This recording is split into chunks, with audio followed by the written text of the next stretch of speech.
ಮುಖ್ಯಮಂತ್ರಿಗಳನ್ನ ಎದುರುಹಾಕೊಂಡಂತ ಸ್ನೇಹಮಯಿ ಕೃಷ್ಣಗೆ ಭಾರಿ ಮುಖಭಂಗವಾಗಿದೆ. ಮೂಡಾ ಕೇಸಲ್ಲಿ ಸಿಎಂ ಸಿದ್ದರಾಮಯ್ಯ ಅವರಿಗೆ ದೊಡ್ಡ ರಿಲೀಫ್ ಸಿಕ್ಕಿದೆ. ಇಲ್ಲಿ ಇನ್ನೇನು ಸಿಬಿಐಗೆ ಹೋಗ್ಬಿಡುತ್ತೆ ಇದು. ಈ ಕಡೆ ಲೋಕಾಯುಕ್ತ ಆಯಿತು, ನಿವೃತ್ತ ನ್ಯಾಯಾಧೀಶರ ತನಿಖೆಗಳಾಗ್ತಾ ಇದೆ. ಇವೆಲ್ಲವನ್ನು ದಾಟ್ಕೊಂಡ್ರೆ ನೆಕ್ಸ್ಟ್ ಉಳ್ಕೊಳ್ಳೋದೇ ಸಿಬಿಐ.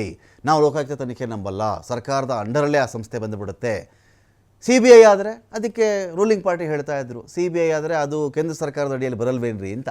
ಎಲ್ಲ ಜಿಜ್ಞಾಸೆಗಳ ಮಧ್ಯೆ ತೀರ್ಪು ಇವತ್ತು ಢವಡವ ಅಂತ ಇತ್ತು ಸಿದ್ದರಾಮಯ್ಯ ಅವರಿಗೆ.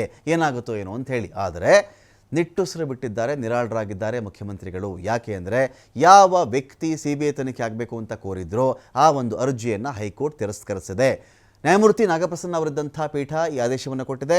ಲೋಕಾಯುಕ್ತ ವರದಿಯಲ್ಲಿ ಈಗೇನು ಲೋಕಾಯುಕ್ತ ವರದಿ ಸಲ್ಲಿಸಿದೆಯಲ್ಲಪ್ಪ, ನಮ್ಗೆ ಯಾವುದೇ ತಾರತಮ್ಯ ಕಾಣಿಸ್ತಾ ಇಲ್ಲ. ಲೋಕಾಯುಕ್ತ ವರದಿಯಲ್ಲಿ ಏನಿದೆ ಅಂಥೇಳಿ ನಮಗೆ ನ್ಯಾಯಾಲಯ ಹೇಳಿಲ್ಲ. ಅದು ಇನ್ನೊಂದು ಭಾಗ. ಅದು ಲೋಕಾಯುಕ್ತ ವರದಿ ಏನು ಕೋರ್ಟ್ಗೆ ಹೋಗಿದೆಯೋ ಇದರಲ್ಲಿ ನಮ್ಗೆ ಇವರೇನೋ ತಾರತಮ್ಯ ಮಾಡಿದ್ದಾರೆ ಅಂತ ನಮಗೆ ಕಾಣಿಸ್ತಾ ಇಲ್ಲ. ಲೋಕಾಯುಕ್ತ ಸ್ವತಂತ್ರ ತನಿಖಾ ಸಂಸ್ಥೆ ಅಂತೇಳಿ ಆದೇಶವನ್ನು ಮಾಡಲಾಗಿದೆ. ಲೋಕಾಯುಕ್ತ ತನಿಖೆಯಲ್ಲಿ ತಾರತಮ್ಯ ಇದೆ ಅಂತ ಅನುಮಾನಿಸಲು ಆಧಾರಗಳೇ ಇಲ್ಲ. ಲೋಕಾಯುಕ್ತ ತನಿಖೆ ಅಸಮರ್ಪಕ ಅಲ್ಲ ಅಂತ ಹೇಳೋಕ್ಕಾಗಲ್ಲ. ಸಮರ್ಪಕವಾಗಿಲ್ಲ ಇದು ಅಂಥೇಳಿ ನಾವು ಹೇಳೋಕ್ಕಾಗುತ್ತೇನ್ರಿ ತನಿಖೆಯನ್ನು?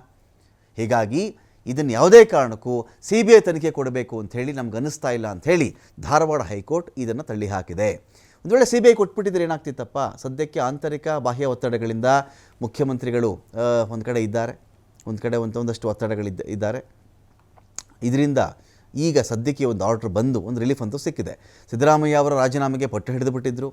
ಸಿ ಬಿ ಐ ಕೊಟ್ಟುಬಿಟ್ಟಿದ್ದಿದ್ರೆ ಇನ್ನೂ ಜೋರಾಗಿ ಹೇಳ್ಬಿಡ್ತಾ ಇದ್ರೇನು, ಇನ್ನೂ ಜೋರಾಗಿ ಆಗಲೇ ರಾಜೀನಾಮೆ ಕೊಡಲೇಬೇಕು ಅಂಥೇಳಿ ಪ್ರತಿಪಕ್ಷದ ಒತ್ತಡ ಇನ್ನೂ ಜಾಸ್ತಿ ಆಗುವಂತಹ ಚಾನ್ಸಸ್ ಇತ್ತು. ಇದನ್ನೇ ಅಸ್ತ್ರ ಮಾಡಿಕೊಂಡು ಪ್ರತಿಪಕ್ಷಗಳ ನಾಯಕರು ಬೀದಿಗಿಳಿತಾ ಇದ್ದರು.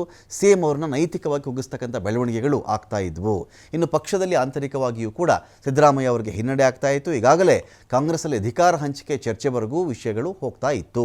ಸಿ ಬಿ ಐ ತನಿಖೆಗೆ ಕೊಟ್ಟಿದ್ದರೆ ಇದಕ್ಕೆ ಮತ್ತಷ್ಟು ಪುಷ್ಟಿ ಸಿಕ್ಕಿಬಿಡ್ತಾ ಇತ್ತು. ಆದರೆ ಹೈಕೋರ್ಟ್ ಧಾರವಾಡ ಪೀಠ ತೀರ್ಪು ಕೊಟ್ಟಿದೆಯಲ್ಲ, ಇದು ಸಿದ್ದರಾಮಯ್ಯ ಅವರಿಗೆ ನಿರಾಳತೆ ತಂದಿದೆ. ಆಂತರಿಕ ಬಾಹ್ಯ ಒತ್ತಡಗಳಿಂದ ಸಿದ್ದರಾಮಯ್ಯ ಅವರಿಗೆ ಸದ್ಯಕ್ಕೆ ನಿರಾಳತೆ ಸಿಕ್ಕಿದೆ.